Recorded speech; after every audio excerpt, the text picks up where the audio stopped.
ఓం శ్రీకృష్ణ పరబ్రహ్మణే నమః. అందరికీ నమస్తే అండి. ఈరోజు క్లాస్లో భగవద్గీత 2వ అధ్యాయం సాంఖ్యయోగంలో 23, 24, 25 శ్లోకాలను ఆ శ్లోకాల్లో ఉండే అర్థాన్ని అంతరార్థాన్ని వివరంగా చెబుతాను. దానికంటే ముందు నిన్నటి క్లాస్లో 22వ శ్లోకం గురించి ఎంతో వివరంగా చెప్పాను. మళ్ళీ ఒకసారి ఆ శ్లోకం గురించి క్లుప్తంగా చెప్పి బ్రీఫ్గా చెప్పి ఈ శ్లోకాల గురించి చెప్తాను.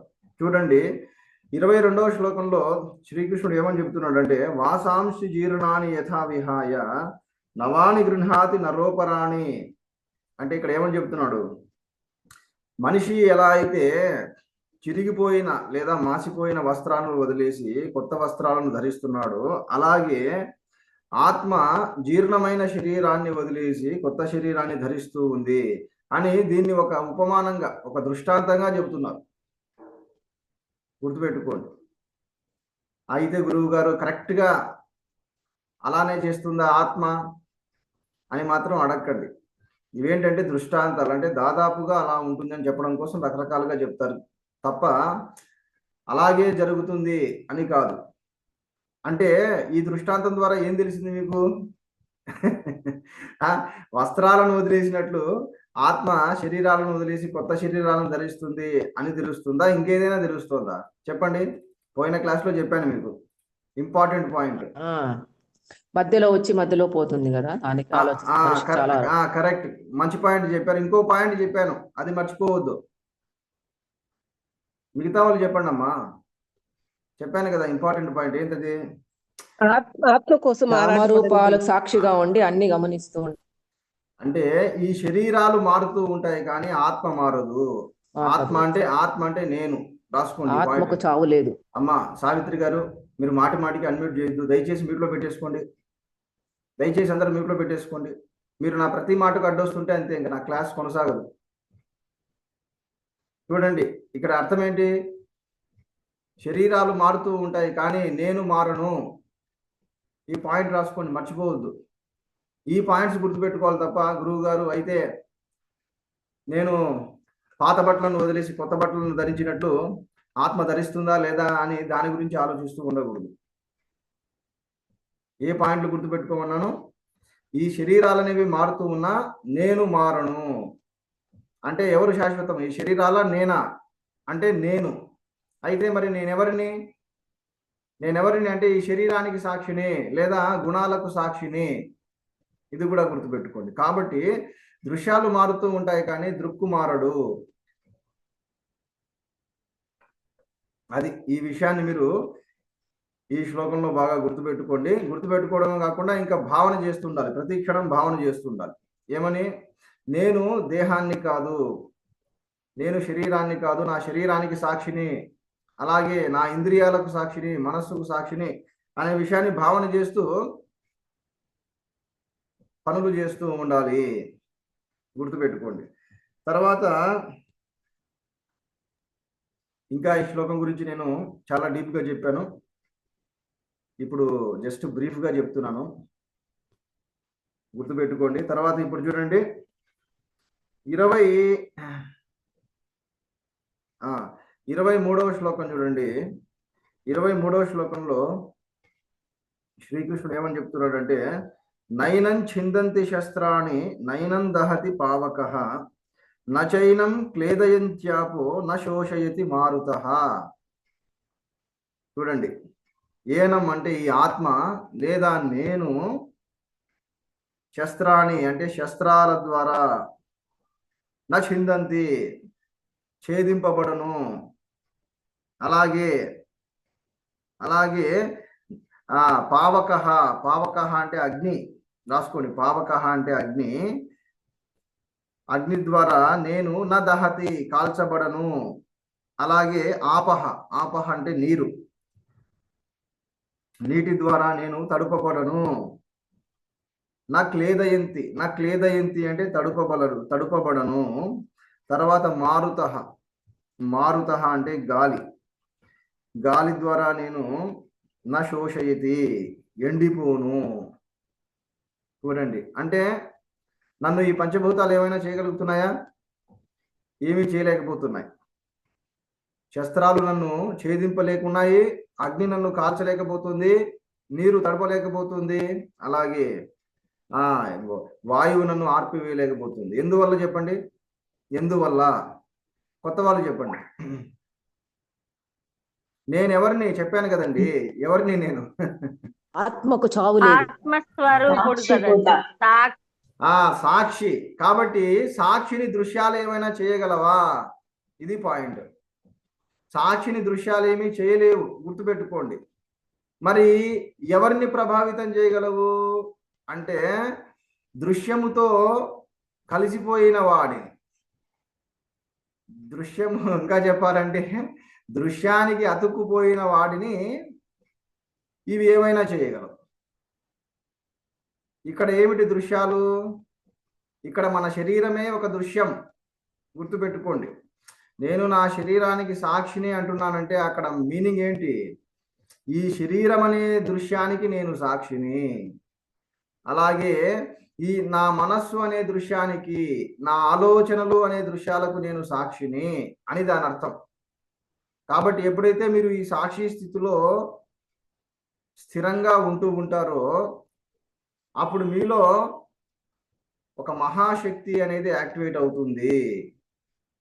కాబట్టి ఈ సాక్షి స్థితిలో, ఈ సాక్షి స్థితి సాధన అనేది ఏదో చిన్నా చితకా సాధన కాదండి, ఇదే మహాసాధన. ఈ సాధనను మీరు ఎంతో శ్రద్ధగా చేస్తూ ప్రతి క్షణం ఆ స్థితిలో ఉంటూ ఉంటే అప్పుడు మీలో ఉండే ఆత్మశక్తి అనేది పరిపూర్ణంగా ప్రకటితం అవుతుంది. కాబట్టి అన్ని శక్తుల కంటే గొప్ప శక్తి ఆత్మశక్తి. కాబట్టి ఆ ఆత్మశక్తి మీలో ఎప్పుడు అది బాగా పైకి వస్తుంది, ఎప్పుడు యాక్టివేట్ అవుతుంది అంటే మీరు దృశ్యాలకు అతుక్కుపోకుండా సాక్షి స్థితిలో ఉన్నప్పుడు. అంటే మీకు కోపం కలిగినప్పుడు మీరు ఆ కోపానికి అతుక్కుపోకుండా ఆ కోపాన్ని సాక్షిగా చూస్తూ ప్రవర్తించినప్పుడు, అలాగే మీలో కామం కలిగినప్పుడు ఆ కామానికి అతుక్కుపోకుండా సాక్షిగా గమనిస్తూ ప్రవర్తించినప్పుడు, ఇలా ప్రతి సందర్భంలో మీరు సాక్షి స్థితిలో ఉంటూ ప్రవర్తిస్తూ ఉంటే, బిహేవ్ చేస్తూ ఉంటే అప్పుడు మీలో ఉండే అసలైన శక్తి, ఆత్మశక్తి అనేది అది ప్రకటమవుతుంది. ఎప్పుడైతే అది ప్రకటమవుతుందో ఇంకా అప్పుడు ఇవేవి మిమ్మల్ని బాధ పెట్టలేవు. ఇవి అంటే ఇందాక చెప్పాను చూడండి, పంచభూతాలు కానీ, బయటి విషయాలు కానీ, సుఖ దుఃఖాలు కానీ, మాన అవమానాలు కానీ ఇవేవి కూడా మిమ్మల్ని ఏమీ చేయలేవు. అంటే మీరు ఎలాంటి స్థితిలో ఉంటారు అప్పుడు? నిశ్చలమైన స్థితి, పరమశాంత స్థితిలో ఉంటారు. అలాంటి వాడే స్థిత ప్రజ్ఞుడు. స్థిత ప్రజ్ఞ అంటే తన స్వరూపములో తన ప్రజ్ఞ లేదా మనస్సు బాగా స్థిరంగా ఉండేటటువంటి వాడు. ఇంకా తన మనస్సు తన స్వరూపములో ఎంత స్థిరంగా ఉంటుందంటే ఒక పర్వతంలాగా, ఒక పెద్ద పర్వతం చూడండి ఎంత స్థిరంగా ఉంటుంది అది. ఎంత పెద్ద గాలులు వీచినా, ఎంత పెద్ద వర్షము పడినా, చివరికి తుఫాను గాలి వీచినా చెప్పండి ఆ పర్వతము కదులుతుందా, చలిస్తుందా, చలించదా? చెప్పండి. చెల్లించదండి. ఏమాత్రము చలించదు. అలా స్థితప్రజ్ఞుడి మనస్సులో ఎలాంటి కామ కోరికలు విజృంభించినా లేదా బయట విషయాల ఆలోచనలు కదిలినా, ఎన్ని అలజడులు వచ్చినా కూడా ఆ స్థితప్రజ్ఞుడు మాత్రం వాటి వల్ల ఏమాత్రము చెలించడు. ఇది కూడా భగవద్గీతలో వస్తుంది. ఇక్కడే అనుకుంటాను 2వ అధ్యాయంలో వస్తుంది. ఎక్కడ? ఆపూర్వమాణం అచల ప్రతిష్టం సముద్రమాపహ. గుర్తుందా అది? చెప్పండి శ్లోకం. ఆపూర్వమాణం అచల ప్రతిష్టం సముద్రమాపహ ప్రవిశంతి యద్వత్. 70 శ్లోకం ఇందులోనే. చెప్పండి అమ్మా, చెప్పండి. నెంబర్ చెప్పమని అడగట్లేదు. మీరు నెంబర్ చెప్పి ఆగిపోతే ఎట్లా? తద్వద్ కామాయం చెప్పండి. తద్వద్ కామాయం చూసైనా చెప్పండి. యం ప్రవశంతి సర్వే ప్రవశంతి సర్వే. శాంతి మాప్నోతి రకాంబకామిః. చూడండి, అద్భుతం అది. అక్కడ ఇక్కడ ఇప్పుడు ఇంకా శ్రద్ధగా వినండి. చూడండి, అక్కడ స్థితప్రజ్ఞుడి యొక్క మనస్థితిని ఎంత అద్భుతంగా చెప్తున్నాడండి. బా చూడండి, స్థితప్రజ్ఞుడి యొక్క మనస్సును దేంతో పోల్చాడు? అక్కడ ఒక నిశ్చలమైన సముద్రముతో పోల్చాడు. చూడండి నాయన, సముద్రములో, నిశ్చలమైన సముద్రములో ఎన్ని నదులు వచ్చి చేరుతూ ఉన్నా ఆ సముద్రము ఎలాంటి అలజడులకు లోను కాదు. అలాగే స్థితప్రజ్ఞుడి మనస్సులో ఎన్ని కామ కోరికలు విజృంభించినా, ఎంత తాపం కలిగినా, ఎంత ఆవేశం వచ్చినా కూడా స్థితప్రజ్ఞుడు వాటికి ఏమాత్రము చెలించడు. ఎందుకంటే అతడు అంత పరమశాంత స్థితిలో ఉంటాడు. బా ఎప్పటికైనా ఇదండి, ఎప్పటికైనా ఈ స్థితిని సాధించాలి, ఈ స్థితిలో నిలబడాలి. అందుకోసం ఈ మానవ జన్మ వచ్చింది. ఈ కాలంలో చూడండి, చిన్న చిన్న విషయాలకు ఓ రాద్ధాంతం, చిన్న విషయాలకు ఏడుస్తుంటారు, ఈ అంతా కోల్పోయాయని బాధపడుతుంటారు. కరెక్ట్ సమయానికి టీ ఇవ్వకపోతే, కాఫీ ఇవ్వకపోతే ఇంకా కోపంతో ఊగిపోవడం, లేదా వాట్సాప్లో రిప్లై ఇవ్వకపోతే ఏదో పెద్ద నేరం చేశారని వారి మీద అలగడం, కోప్పడడం, లేదా బ్రేకప్ అయిపోవడం. చూడండి అయ్యా, అంటే మనిషి ఈ కాలంలో ఏ స్థాయిలో ఉన్నాడు, అతడు ఏ స్థాయికి చేరుకోవాలి చెప్పండి. ఇకనైనా ఈ స్థాయి నుండి ఆ స్థాయిని చేరుకుంటారా? కనీసం ప్రయాణం మొదలు పెడతారా లేదా చెప్పండి? మొదలు పెడతారా లేదా? మొదలు పెడతాం గురుగారు. అంటే ఎలా మొదలు పెడతారు అంటే, ఇక మీదట చిన్న విషయాలను సీరియస్ గా తీసుకోవడం మానేయండి. అది ఇప్పటి నుంచే ప్రాక్టీస్లో పెట్టండి. గురువు గారు, నేను వాట్సాప్లో ఒకరికి మెసేజ్ చేశానండి, రిప్లై ఇవ్వడం లేదు అని కానీ, లేకపోతే స్టేటస్ పెట్టానండి. చూడండి, ఈ కాలంలో ఆ స్టేటస్ కంటే ఈ స్టేటస్ పెద్దది అయిపోయింది. స్టేటస్ చూస్తే పాపం ఇంకా ఖచ్చితంగా ఏదో ఒకటి పెట్టాల్సిందే అంటారు. ఇదేంటండి, ఇంకా రాను రాబోయే రోజుల్లో ఇంకా ఎన్ని విద్యలు చూడాల్సి వస్తుందో చూడండి. అసలు మనిషి ప్రవర్తన ఎట్లా అయిపోతుందో. అందుకనే ఇంకా ఒకటి గుర్తుపెట్టుకోండి, ఈ రోజుల్లో చాలా మంది చేసే మెసేజ్ ఏంటంటే, నిన్ను పట్టించుకొని వాడికి నీ గురించి ఏమీ తెలియదు అని పాపం అవతలి వాడిని చీప్గా మాట్లాడతారు. మరి అదే విషయాన్ని మీకు అన్వయించుకుంటే ఎట్లుంటుంది? అవతలి వాళ్ళు కూడా అలాగే ఫీల్ అవుతారు కదా. మీరు ఎలా ఫీల్ అవుతున్నారంటే, అవతలి వాడు నన్ను పట్టించుకోవట్లేదు కాబట్టి అతడు వేస్ట్ అన్నట్లు మెసేజ్లు పెడుతుంటారు. మరి వాళ్ళు కూడా అలాగే మీ విషయంలో ఫీల్ అవుతుంటారు కదా. కాబట్టి ఒకటి గుర్తుపెట్టుకోండి, ఈ బిజీ లైఫ్లో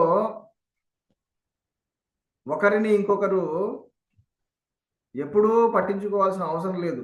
మధ్యలో అలాంటి ఎమర్జెన్సీ పనులు వస్తుంటాయి. గుర్తుపెట్టుకోండి, ఇవన్నీ నేను చెప్పాల్సిన పని లేదు, మీరే ఆలోచించుకోవాలి. కాబట్టి ఇటువంటి చిన్న విషయాలకు ఎంతో సీరియస్గా బాధపడడం అనేది ఇంకా మానేయాలి. ఎందుకు మానేయాలి? మన గమ్యము వేరే ఉంది. మన పరమ గమ్యం ఏమిటి? చిన్న కష్టాలు కాదు, పెద్ద కష్టాలు వచ్చినా కూడా మనము ఏ మాత్రము చెలించకుండా స్థిరంగా ఉండగలగాలి. స్థిరమైన మనోబలాన్ని కలిగి ఉండాలి. అది మన పరమగమ్యం, అది మన గమ్యస్థానం. గుర్తుపెట్టుకోండి. మరి మన మనస్సుకు అంతటి బలము ఎక్కడి నుంచి వస్తుంది? ఇటువంటి భగవద్గీత బోధ నుండి వస్తుంది, ఇటువంటి సత్సంగం నుండి వస్తుంది. కాబట్టి అందుకనే సత్సంగానికి దూరం కాకండి. ఇటువంటి సత్సంగాన్ని వింటూ ఉంటే మీలో మీ మనస్సుకు ఎంతో బలం వస్తుంది. అది నిజమైన బలం. శారీరక బలం కంటే మనోబలం అనేది ఎంతో గొప్పది. కాబట్టి ఆ మనోబలాన్ని ఈ క్లాసుల ద్వారా పొందుతూ ఉండండి. కాబట్టి ఇప్పుడు అర్థమైందా? ఏమర్థమైంది? నన్ను నన్ను ఈ పంచభూతాలు ఏమీ చేయలేకపోతున్నాయి. ఎందువల్ల అంటే నేను వాటికి సాక్షిని, అవన్నీ నాకు దృశ్యాలు. ఈ విషయము మీకు అనుభవానికి ఎప్పుడు వస్తుంది? మీ శరీరానికి నేను సాక్షిని, లేదా నా శరీరానికి నేను సాక్షిని అనే విషయాన్ని మీరు స్పష్టంగా అనుభవానికి తెచ్చుకొని ఆ స్థితిలో ఉంటే అప్పుడు ఇది అనుభవానికి వస్తుంది. గుర్తుపెట్టుకోండి. ఎందువల్ల? ఈ శరీరం అనేది దేంతో తయారు చేయబడింది? మన ఈ స్థూల శరీరం అనేది పంచభూతాలతోనే కదండి. మన ఈ స్థూల శరీరం అనేది పంచభూతాలతోనే తయారు చేయబడింది. మరి అటువంటి శరీరానికి మనము అతుక్కుపోయామనుకోండి, అటువంటి శరీరం మీద మనం విపరీతమైన వ్యామోహాన్ని పెట్టుకున్నాం అనుకోండి, అప్పుడు పంచభూతాలు బాధిస్తాయా బాధించవా మనల్ని? చెప్పండి. అగ్ని బాధిస్తుందా బాధించదా? గాలి బాధిస్తుందా బాధించదా? చెప్పండి. బాధిస్తుంది.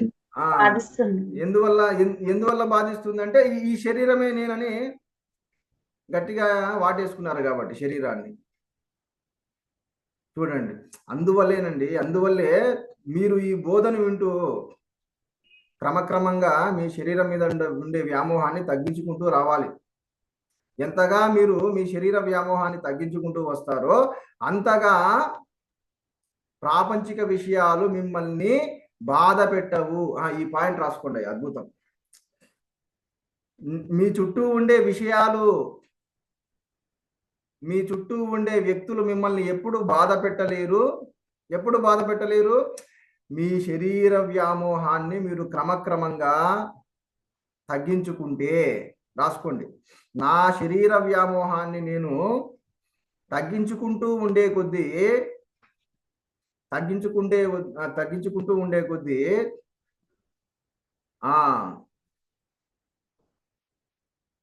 నా చుట్టూ ఉండే విషయాలు లేదా వ్యక్తులు నన్ను బాధ పెట్టలేరు.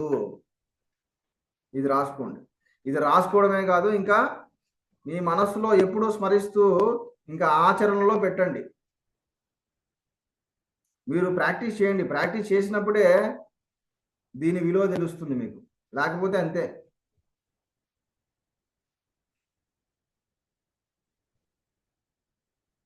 అంటే మీ శరీరాన్ని మీరు సాక్షిగా చూస్తూ ఉండగలగాలి. అది అప్పుడు మీ చుట్టూ ఉండే విషయాలు మిమ్మల్ని బాధ పెట్టలేవు. అది అంతేకాదు, ఇక్కడ ఇంకొక విషయం చెప్తున్నారు. ఏమిటంటే ఆత్మ లేదా నా అసలైన రూపం అనేది శరీరానికంటే మనస్సు కంటే కూడా ఎంతో సూక్ష్మమైనది. అందువల్ల ఈ పంచభూతాలు నన్ను బాధించలేవు అనే విషయాన్ని కూడా చెబుతున్నారు ఇక్కడ. చూడండి, ఆత్మ అంటే ఏమిటి? నా అసలైన రూపం కదా, లేదా అహం స్ఫురణ కదా. అది శరీరానికంటే చివరికి మనస్సు కంటే కూడా ఎంతో సూక్ష్మమైనది. ఇది ఇంకా చెప్పాలంటే శరీరానికి మనస్సుకు ఆధారంగా ఉండేది. మరి అటువంటి దానిని ఈ పంచభూతాలు ఏం చేయగలవు చెప్పండి? ఏమీ చేయలేవు. ఎందుకంటే ఇవన్నీ కూడా దాని నుండే పుట్టాయి. వింటున్నారా? ఈ పంచభూతాలు కానీ లేదా తన్మాత్రలు కానీ, అలాగే ఈ సూక్ష్మ శరీరము, కారణ శరీరము, ఇవన్నీ కూడా ఆత్మ నుండే పుట్టాయి.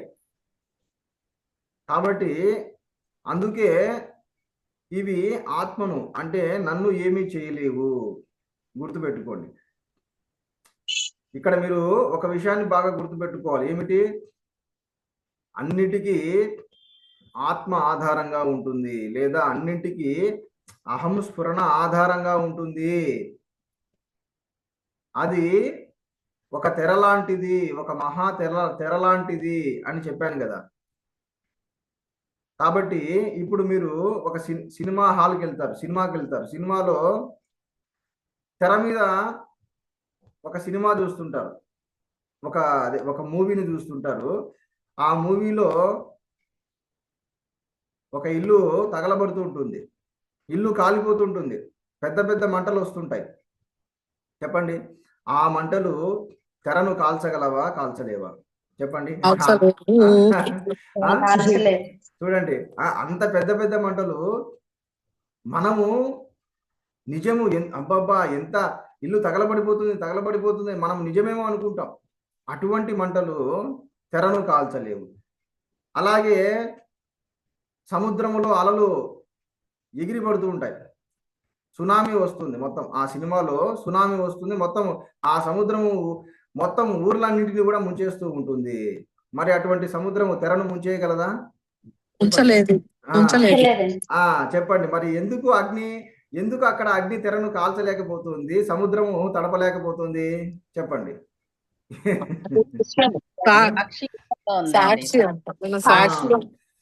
కరెక్ట్. అంటే ఆ తెర దృశ్యము కాదు.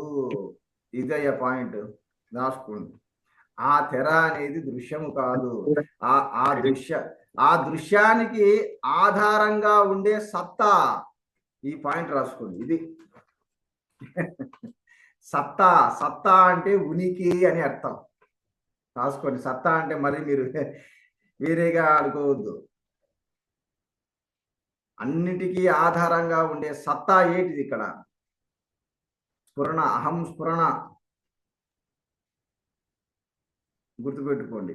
సత్తా అంటే ఏం రాసుకున్నారు? ఉనికి అని రాసుకున్నారు కదా. ఇంకొక పదం ఏం రాసుకుంటారంటే స్థితి అని రాసుకోండి. స్థితి, ఇది కూడా రాసుకోండి, స్థితి.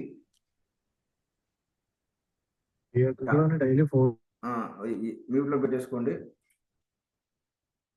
కాబట్టి ఇప్పుడు చెప్పండి అయ్యా, మనందరికీ ఆధారంగా ఉండే సత్తా ఏది చెప్పండి? ఇక్కడ మనందరికీ ఆధారంగా ఉండే సత్తా స్ఫురణ.